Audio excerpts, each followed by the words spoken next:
So hey guys, today I'll talk about Miko. So firstly, this is like a prediction video, so it might be right, it might be wrong. Don't take it too seriously.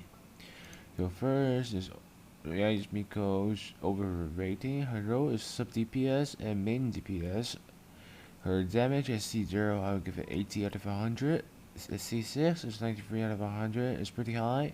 Team adaptability is like 82 out of 100, so she can be fit in many teams.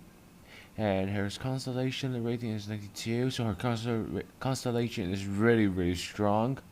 92 is really high. Her key constellation is C6 and C2, and her overall rating is about 82 out of 100. And let's look at her constellation. So her C1, of course, like not bad, but like it's just something not bad. And her C2 is like really good. It increase her overall damage and increase her attack range as well. The C4 just a overall above, not really good actually, compared with other C4.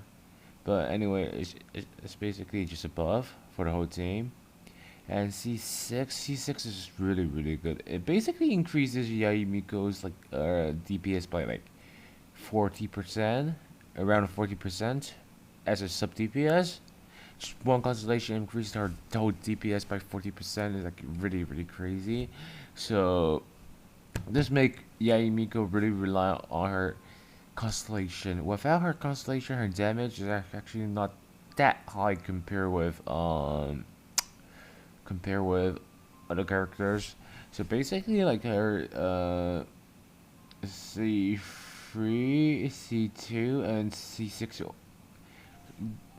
Free constellation increases like her E damage because her most of her damage comes from her E, and it's a bit similar to Raiden because Raiden C1, C2, C3 all increases her element of burst damage, and most of her damage comes from element burst. And Miko is similar. Like, free these three constellation increase her E damage. So yeah, she really depends on her constellation. Like having the C6 Miko basically changes the game. I mean, changes like her damage level. And however, like I don't recommend Miko to play as a main DPS. Why? Because firstly, like most of like if you have her weapons, like if you want to like play her good, you basically want to get the new 5-star weapon. But however, the new 5-star weapon like mainly increases the her E damage.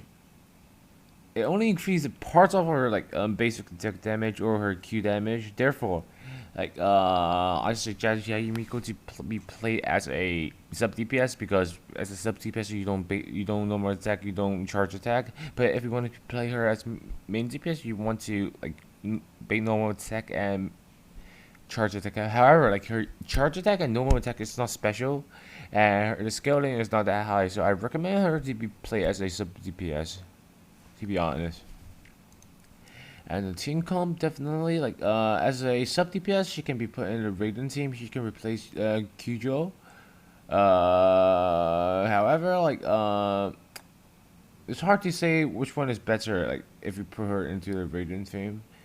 Definitely like she will be better if she's well built. I mean she will be better than Kujo if she's well built in this team. Uh, if you want to play her as a main DPS, you can put her into. You can replace it like with Raiden and put her into the Kujo team. However, I recommend like you to play her as a sub DPS anyway.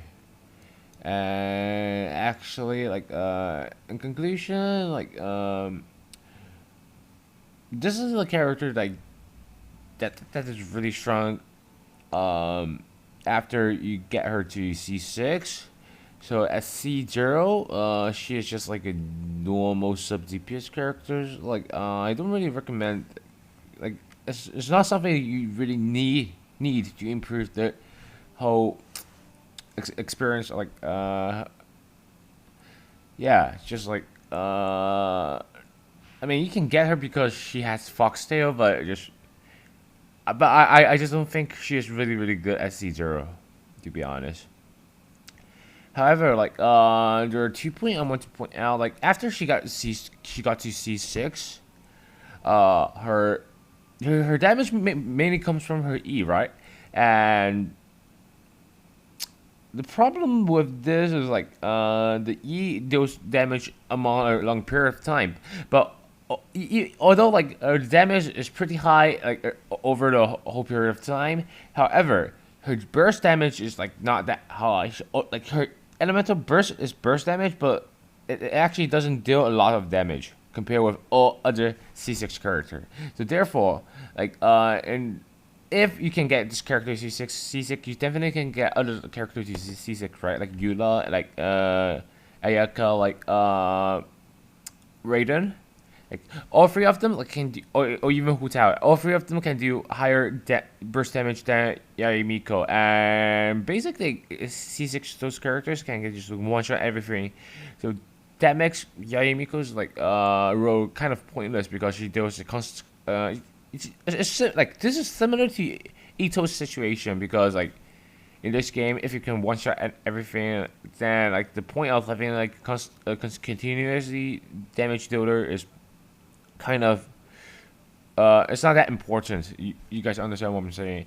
And lastly, I want to say like this weapon, like this weapon is actually designed for her. So if you're not getting a Miko, just don't get this weapon because for all mostly for all other catalyst characters, having like this weapon like the Woodsmith is definitely better than this weapon because right now not a lot of characters are depending on their elementals. Not a lot of catalyst characters are depending on their elemental skill. Yeah, they're mainly depending on elemental burst, and this weapon actually like just doesn't buff any elemental burst.